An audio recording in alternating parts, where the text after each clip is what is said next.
नमस्कार। खबर उत्तर प्रदेश में आप सभी का स्वागत है। मैं हूं भागीरथ साहू। बुलेटिन की शुरुआत करेंगे बड़ी खबर से। जम्मू और कश्मीर में बढ़ेंगी विधानसभा की 7 सीटें। परिसीमन पैनल ने सीट बढ़ाने दिया प्रस्ताव। जम्मू में 6 और कश्मीर घाटी में 1 सीट बढ़ाने का प्रस्ताव। जम्मू में 43 और कश्मीर में हो जाएंगी 47 सीटें। एसटी के लिए 9 सीटें और एससी के लिए 7 सीटें रिजर्व रहेंगी।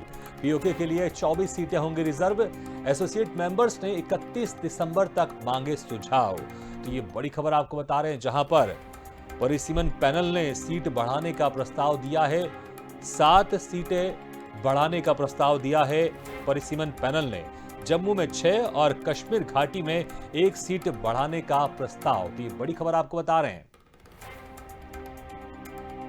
370 हटाने के बाद एक और ये बड़ा फैसला यहां पर होते हुए दिखाई दे रहा है।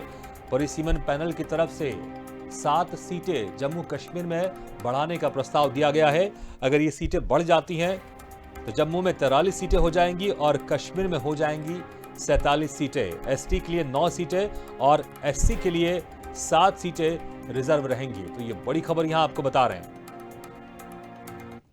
इस खबर पर ज्यादा जानकारी के लिए बात करते हैं पॉलिटिकल एडिटर अखिलेश अखिल से।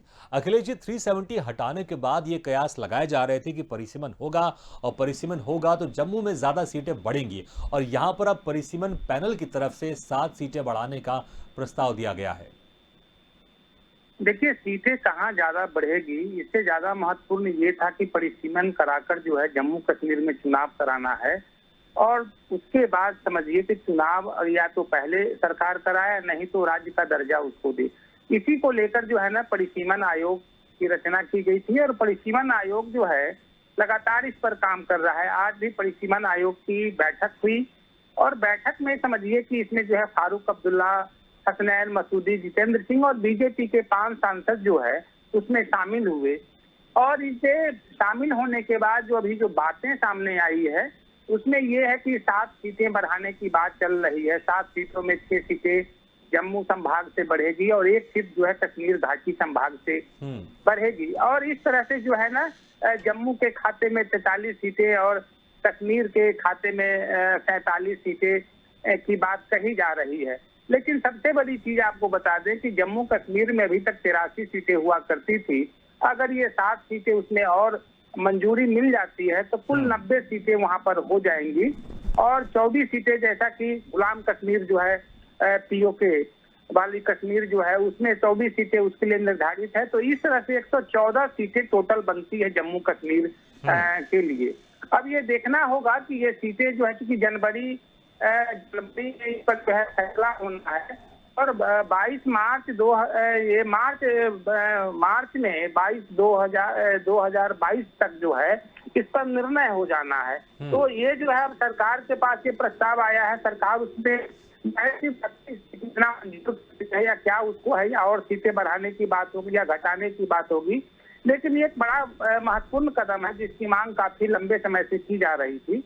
और अगर ये परिसीमन हो जाता है, एक चीज और बता दें कि ये 1995 की जनगणना के आधार पर ये समझिए कि ये परिसीमन हुआ है। और लास्ट परिसीमन जो हुआ था 1995 में ही लास्ट परिसीमन हुआ था।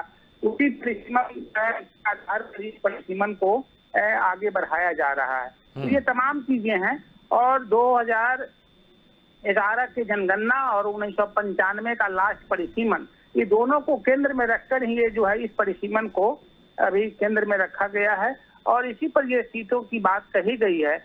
अब ये जो सीट का जो प्रस्ताव रखा गया है, अब सरकार इस पर कितना अपना नोटिफाई करती है, कितनी इसकी मान्यता देती है। अगर ये सरकार मान लेती है तो जाहिर सी बात है कि इसमें से शेड्यूल ट्राइब के लिए 9 सीटें निर्धारित हो जाएंगी और शेड्यूल कास्ट के लिए 7 सीटें निर्धारित होगी।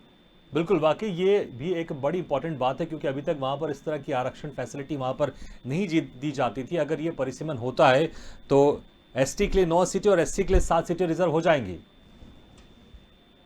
जी हाँ, बिल्कुल जो है ये वो जो है उसमें जो अभी तक जो टोटल जो 90 सीटें बनती है, 90 सीटों में शेड्यूल ट्राइब के लिए 9 सीटें होगी और शेड्यूल कास्ट के लिए 7 सीटें निर्धारित होगी। और कुल जो है ये 90 सीटें होगी, और गुलाम कश्मीर की सीटों को भी मिला दें तो ये टोटल जो है 114 सीटें हो जाती हैं।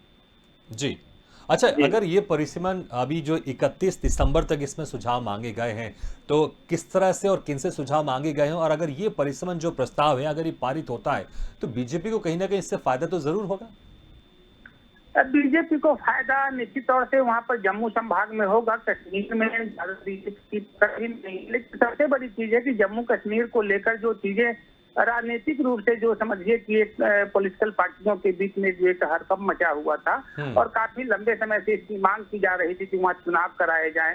और गृह मंत्री अमित शाह ने पहले भी कहा था कि ये सारी चीजें अगर तय हो जाती है तो पुनः जो है जम्मू कश्मीर को जो है राज्य का दर्जा दिया जाएगा।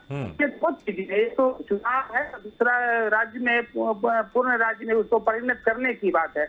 अगर ये परिसीमन पूरा हो जाता है और इसकी मान्यता मिल जाती है, स्वीकृति मिल जाती है सरकार से, तो ये दो दिशा जो है, दो स्टेप पर जो है सरकार आगे बढ़ सकती है। फिर जम्मू कश्मीर में जो भी धारा 370 के बाद की कहानी जो है वो एक तफलीभूत होता नजर आएगा।